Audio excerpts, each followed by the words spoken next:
السلام عليكم ورحمة الله وبركاته. إن الحمد لله نحمده ونستعينه ونستغفره ونعوذ بالله من شرور أنفسنا ومن سيئات أعمالنا. من يهده الله فلا مضل له ومن يضلل فلا هادي له. وأشهد أن لا إله إلا الله وأشهد أن محمدا عبده ورسوله. أما بعد. الحمد لله.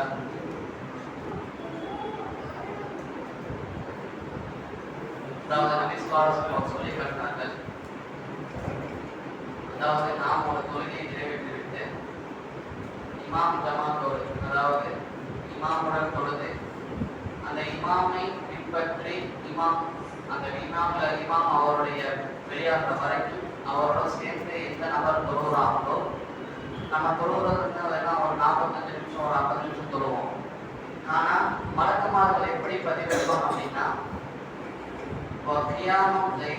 அதாவது அவர்கள் முழு இரவும் நின்று வணங்கினார்கள் என்று பதில் சொல்லுவாங்க, அப்படின்னு எழுதுவாங்க. அதாவது நம்ம செய்கிற அமல் இந்த ரமலானுடைய காலத்துல குறைவாக இருந்தாலும் நமக்கு எழுதப்படக்கூடிய அமல்கள்லாம் எப்படி இருக்கும் அப்படின்னா அதிகப்படிமானதும், அதாவது அபிவிருத்தியான அமலும் தான் நமக்கு எழுதப்படும். அந்த அடிப்படையில நம்மளுடைய காலங்களை இந்த ரமலான்ல கொஞ்ச நாள் ரொம்ப சிறப்பாக செயல்படுவோம், இருக்கோம்.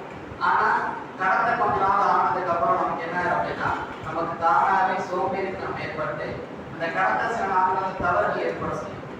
அப்படி நம்ம செய்யறப்போ நன்சா சொல்லி காட்டாங்க, வானத்திலிருந்து அழகாக நன்மை செய்யக்கூடியவனே, நீ நன்மை செய்ய முடியாது, அசிங்கத்தையும் தவறுகளையும் செய்து கொண்டிருந்த, மற்ற மாதங்களை அசிங்கத்தின் தவறுகளை செய்து கொண்டிருந்த மனிதனே, நீ அந்த தீமையை விட்டு தவிர்த்துக்க அப்படின்னு சொல்லுவாங்க. அதாவது அல்லாஹ் சொல்லி காட்டுவானா, அதாவது அல்லாஹ் உங்களை ஒவ்வொரு நாளும் நரகத்திலிருந்து உங்களை பாதுகாத்துதான் நீங்க தவறுலேருந்து பாதுகாத்துக்கோங்க.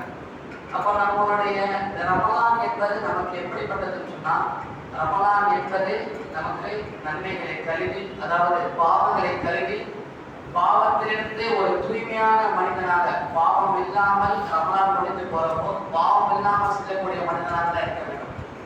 ரசூலுல்லாஹி ஸல்லல்லாஹு அலைஹி வஸல்லம் அவர்கள் எந்த ஒரு நிலைமையிலையும் எந்த மனிதனும் சமைத்ததே கிடையாது.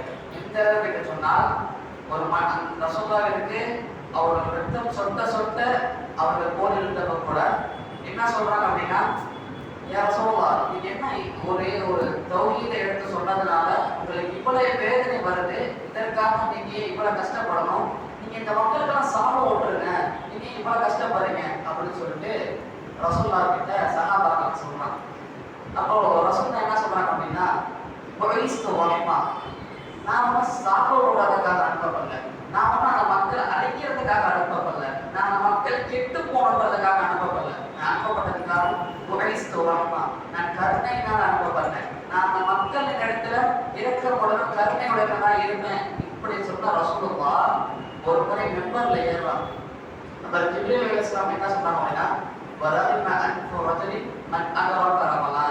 எந்த ஒரு மனிதன் ரமலானை அடைந்து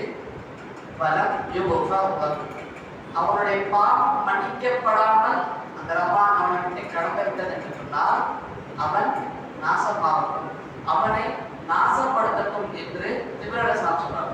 இதற்கு ரசூலுல்லாஹ் மறுப்பு தெரிவிக்கிறார். ஆமீன், ஆமா, அவன் நாசம் தான் ஆகணும், அவன் கெட்டுதான் போகணும், அவன் இடிபடுத்துதான் போகணும் அப்படின்னு ரசூலுல்லாஹ் சொன்னாங்க. எந்த நிலைமையில ரசூலுல்லாஹ் இருந்து நாசமாக வேணான்னு சொன்னாங்களோ அப்ப சபிக்காத ரசூலுல்லாஹ் ஒரு மனிதனுக்கு ரமலான் வந்து அவனுடைய பாவம் மன்னிக்கப்படாமல் போனது அப்படின்னா அப்படிப்பட்ட மனிதனை ரசூலுல்லாஹ் சபிச்சிருக்காங்க அப்படின்னு சொல்லிட்டு ரசூலுல்லாஹ் சொல்லி காட்டாங்க. அப்போ நமக்கு இருக்கக்கூடிய காலகட்டத்தை நாம் எந்த அளவுக்கு பயன்படுத்த முடியுமோ அந்த அளவுக்கு பயன்படுத்திக் கொள்ள வேண்டும். இந்த அடிப்படையில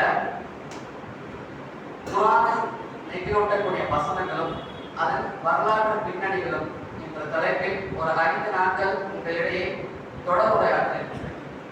அதாவது குர்ஆனை பொறுத்தவரை பலவிதமான விஷயங்களை பற்றி மசாலிகளை பற்றி பேசும், நன்மை தீமைகளை பற்றி பேசும், அதாவது கொள்கை ரீதியாக பற்றி பேசும்,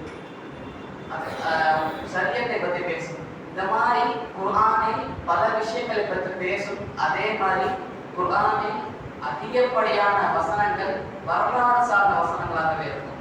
அதிகப்படியான விஷயங்கள் குர்ஆனில் இரண்டு பங்கு கிட்டத்தட்ட வரலாற்றை சார்ந்த வசனங்கள் தான் இருக்கும்.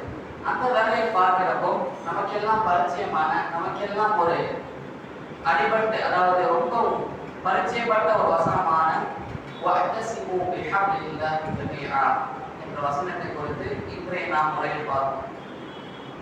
வஅத்தஸிமு பிஹப்லில்லாஹி ஜமீஆ வலா தஃபர்ரகு. அதாவது அல்லாஹ் திருக்குர்ஆனில் ஆல இம்ரான் சூராவில் 103வது அத்தியாயத்தில் சொல்லி காட்டுறான், வஅத்தஸிமு பிஹப்லில்லாஹி ஜமீஆ வலா தஃபர்ரகு.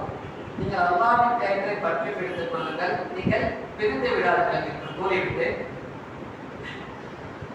வதகுரு நிஅமத்தல்லாஹி அலைக்கும், அல்லாஹ் உங்கள் மீது செய்திருக்கக்கூடிய அருள்கொடைகளை நினைத்து பாருங்கள். இது குன்தும் அஅதா, நீங்கள் எதிரிகளாக இருந்தீர்கள். ஃபஅல்லஃப பைன குலூபிக்கும், உங்கள் உள்ளங்களை அல்லாஹ் ஒன்றிணைத்தான். ஃபஅஸ்பஹ பிநிஅமதி இஹ்வானா, அதன் பிறகு அல்லாஹ்வின் அருளை கொண்டு நீங்கள் எல்லாம் ஒன்றுபட்ட சகோதரராக மாறினீர்கள். வகுந்தும் அலா ஷஃபன் குஃப்ரத்தின் மினன் நாரி ஃபஅன்ஃபக்தும் அன்ஹா, நரகத்தினுடைய நெருப்பை விழுவதற்கு தயாராக முந்திக் கொண்டிருந்த நேரத்தில் உங்கள் கரம் பிடித்து அல்லாஹ் நரக நெருப்பிலிருந்து பாதுகாத்தான். அதாவது அல்லாஹ் இங்கே சொல்லக்கூடிய வசனத்தின் வரலாறு பின்னாடி என்னன்னு சொன்னால், அதாவது குர்ஆனை பொறுத்தவரை ஒரு சில வசனங்களுக்கு சபபுன் நுசூல் என்று சொல்வார்கள். அதாவது ஒரு சில வசனங்கள் இறங்கியதற்கான காரணம், அந்த வசனங்களும் பார்ப்பதற்கும் அழகா இருக்கும், படிப்பதற்கும் அழகா இருக்கும். அந்த வசனம் சொல்லக்கூடிய வரலாறும் ஒரு விதமான நமக்கு படிப்பினையாக இருக்கும். அந்த அடிப்படையில் இந்த வசனம் யாருக்காக இறக்கப்பட்டதுன்னு சொன்னால், மதீனாவில் பூர்வீக மக்களாக வாழ்ந்து கொண்டிருந்த அவுஸ் ஹஸ்ரத் என்ற குலத்திற்கு இறக்கப்பட்டது. அதாவது ஒரு தந்தைக்கு பிறந்த 2 மகன்கள், ஒரு தந்தைக்கு பிறந்த 2 மகன்களோட பேர் தான், ஒன்று ஹவுஸ், இன்னொன்று ஹஸ்ரத். இந்த 2 மகன்களும் பலவிதமான ஆட்சியில், அதாவது மதீனாவிலிருந்து, மதீனாங்கிற ஒரு பேர் எப்போ வந்துச்சு அப்படின்னா, நம்ம இப்ப சொல்லிட்டு இருக்கோம்ல மதீனாங்கிறது, மதீனாங்கிறது அசலான பேர் கிடையாது. மதீனாவுடைய பேர் என்ன அப்படின்னா யஸ்ரிப் அப்படின்னு சொல்லுவாங்க. மதீனாவுடைய அசலான பேர் என்னது? யஸ்ரிப் அப்படின்னு சொல்லுவாங்க. மதீனான்னு எப்ப பேர் வந்துச்சு அப்படின்னா, மதீனாக்கான அர்த்தம் என்னன்னா சிட்டி, நகரம் சொல்லுவாங்க. சென்னை எப்படி ஒரு சிட்டி, திருச்சி எப்படி ஒரு சிட்டி, தஞ்சாவூர் எப்படி ஒரு சிட்டி, அதுக்காக சிட்டிக்குலாம் என்ன சொல்லுவாங்கன்னா மதீனா அப்படின்னு சொல்லிட்டு அரபில சொல்லுவாங்க. ரசூலுல்லாஹ் எப்போ ஹிஜ்ரத் செஞ்சு மதீனாக்கு வந்தாங்களோ அப்பையிலிருந்து ரசூலுல்லாஹ்வுடைய நகரம் அப்படின்ற ஒரு அடிப்படையில அந்த பேரே யஸ்ரிப்ங்கிறது எப்படி மாறிடுச்சு? மதீனான்னு மாறிடுச்சு. அப்போ அந்த ஹவுஸ் ஹஸ்ரத்ங்கிறது ஒரு மிகப்பெரிய குலங்களாக, ஒரு மிகப்பெரிய ஒரு தந்தைக்கு பிறந்த 2 மகன்கள் அந்த மதீனாவை ஆட்சி செஞ்சுட்டு வந்துட்டு இருக்காங்க. அந்த ஆட்சி செஞ்சுட்டு வந்துட்டு இருக்கிறப்போ பலவிதமான அவங்களுக்கு இடையில பலவிதமான சண்டைகளும், பலவிதமான சச்சரவுகளும், பலவிதமான பிரிவினர்களும் காலப்போக்கில் ஏற்படுது. இது ஏற்பட்டு இருக்கிறப்போ இதே மாதிரி ஏற்பட்டு கொண்டிருந்த நிலையில மூசா அலைஹிஸ்ஸலாத்துக்கு அப்புறம் ஒரு சபதம் மிகவும் பலமா அணிவாங்குது. அது என்ன சமூகம் பார்த்தா யூதர். அந்த யூதர்கள் எந்த உலகம் முழுக்க எந்த இடத்துக்கு போனாலும் எல்லா இடத்துல அடிபட்டு சாப்பிடுறாங்க. எந்த இடத்துல உள்ள நுழைஞ்சாலும் யாரும் அகவே பண்ண மாட்டாங்க. அந்த அளவிற்கு அவங்களுக்கு ரொம்ப விதமான ஒரு நோதனையும், ரொம்ப விதமான ஒரு நெருக்கம் ஏற்படுது. அப்பதான் யூதர்கள் கண்ணில் இந்த மதீனான்னு ஒரு நகரப்படுது. அதுல ஹவுஸ் ஹஸ்ரத் 2 மகன்கள் சிறப்பாக ஆட்சி செஞ்சுட்டு வராங்க இந்த நகரத்தை அப்படின்னு சொல்லிட்டு அவங்களுக்கு இந்த கண்ணுல அந்த நகரப்படுது.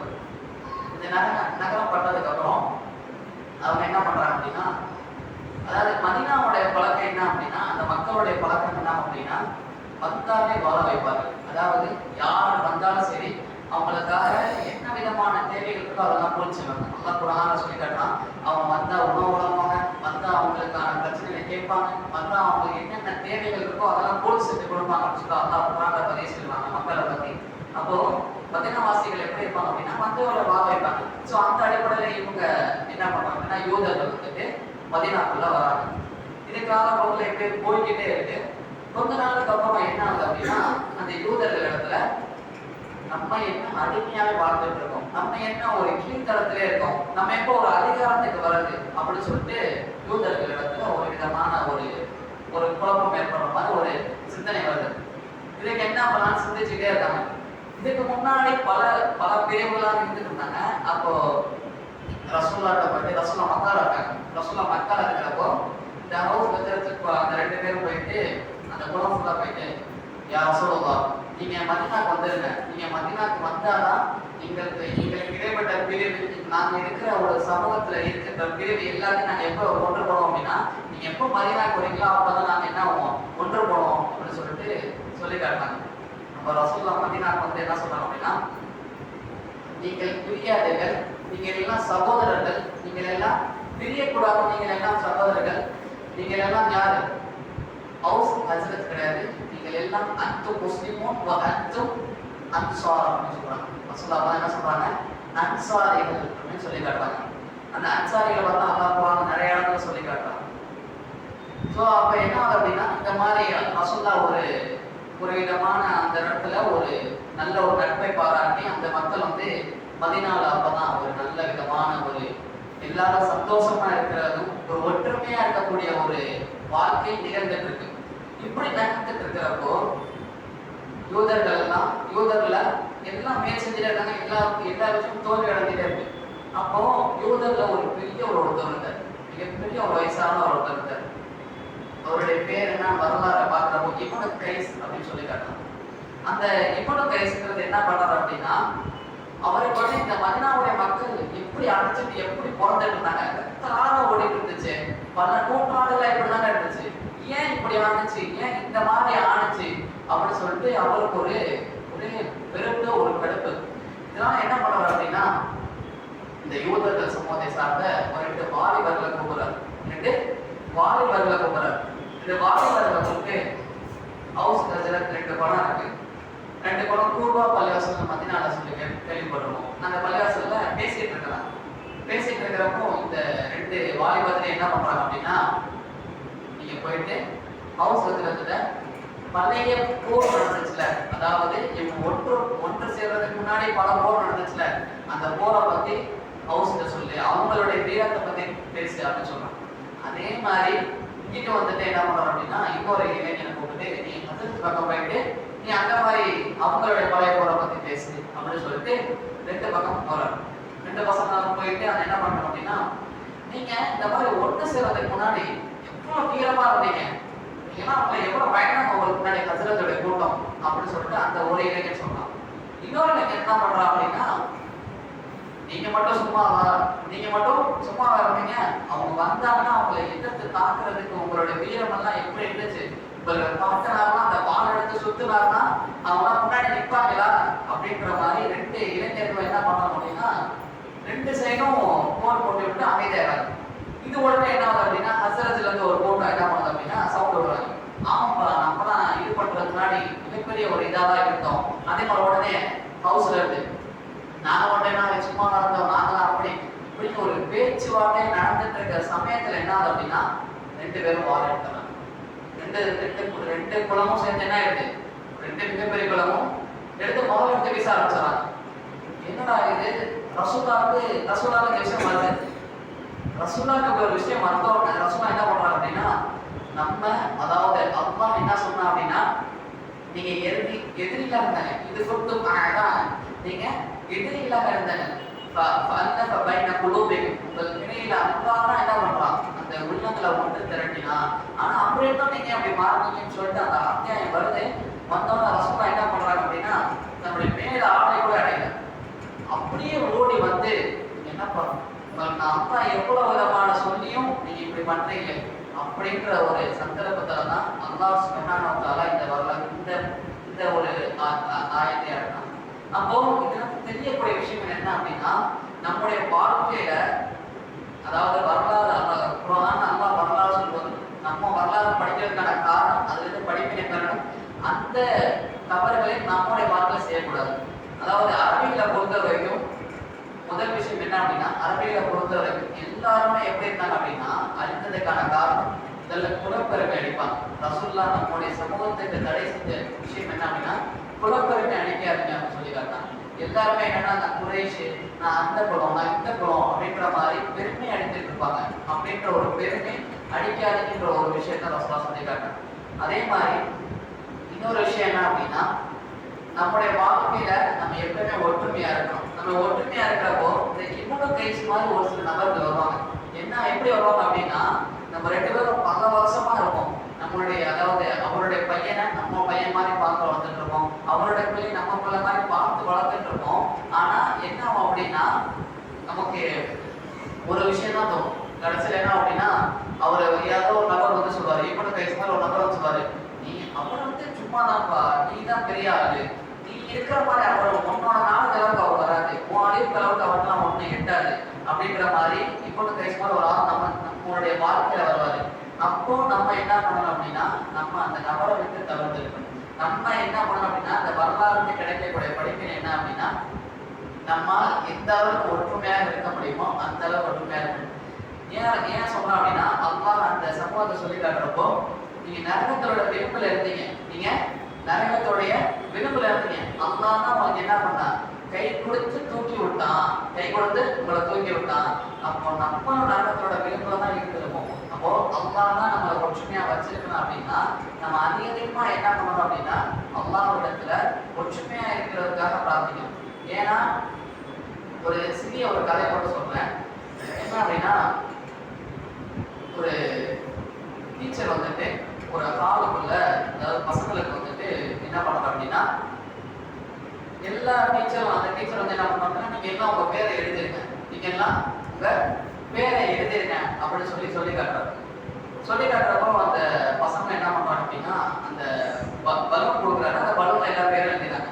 அந்த பலூனை ஊதி ஒரு இந்த மாதிரி ஒரு ஹால்ல என்ன பண்றாரு அப்படின்னா அந்த டீச்சர் எல்லா பலூனையும் தூக்கி போட்டுறாரு, எல்லா பலூனையும் தூக்கி வீசுறாரு. தூக்கி வீசினதுக்கு அப்புறம் அந்த குழந்தைகளை கூட்டிட்டு வந்துட்டு உங்க பேர் எழுதிங்க பலூனை, அந்த பலூனை நீங்க வந்துட்டு இந்த நிமிஷத்துக்குள்ள கிடைக்கணும் அப்படின்ற மாதிரி ஒரு டைம் செட் பண்ணி கொடுக்குறாரு.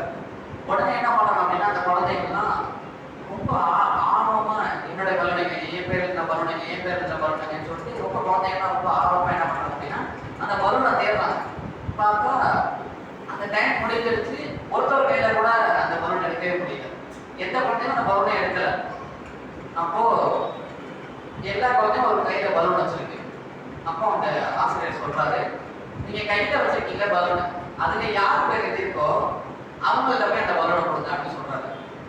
அது அவங்க அந்த ஒரு விஷயம் தான் சொன்னாரு. சொன்ன உடனே என்ன ஆகுது அப்படின்னா அந்த பலூனை கொண்டு போய் அந்த குழந்தைகள் வந்துட்டு ஒரு சில அந்த யார் பேர் எழுதிருக்கோ அவங்கள்ட்ட போய் கொடுத்துறாங்க. இது வந்துட்டு ஒரு 2 நிமிஷம் 3 நிமிஷத்துல வேலை முடிஞ்சது. இதுல இருந்து அந்த ஆசிரியர் என்ன சொல்றாரு அப்படின்னா நீங்க தனியா நீங்க இருக்கிறப்போ உங்களோட விஷயத்தை நீங்க நடந்துக்க முடியல, ஆனா இதே நீங்க மற்றவர்களுக்கு உதவி செய்து ஒற்றுமையா இருக்கிறப்பதான் நீங்க என்ன பண்ண முடிஞ்சு அந்த விஷயத்தைய குறைவான நேரத்திலே அதே மாதிரி சிறப்பாக செய்ய முடிஞ்சு அப்படின்னு அந்த ஆசிரியர் சொல்றாரு. இதுல இருந்து நம்ம எடுக்கக்கூடிய படிப்புல என்னன்னு சொன்னா நம்ம ஒற்றுமையா இருக்கிறப்பதான் நம்மளுடைய வலிமை அதிகமா இருக்கும், நம்ம ஒற்றுமையா இருக்கிறப்பதான் நம்ம சுற்றி இருக்கக்கூடிய செயலும் சிறப்பாக இருக்குங்கிறத தெரிவித்துக் கொண்டு நாளை இன்ஷா அல்லாஹ் இன்னொரு வசனத்தோட இதோடைய வரலாறை போல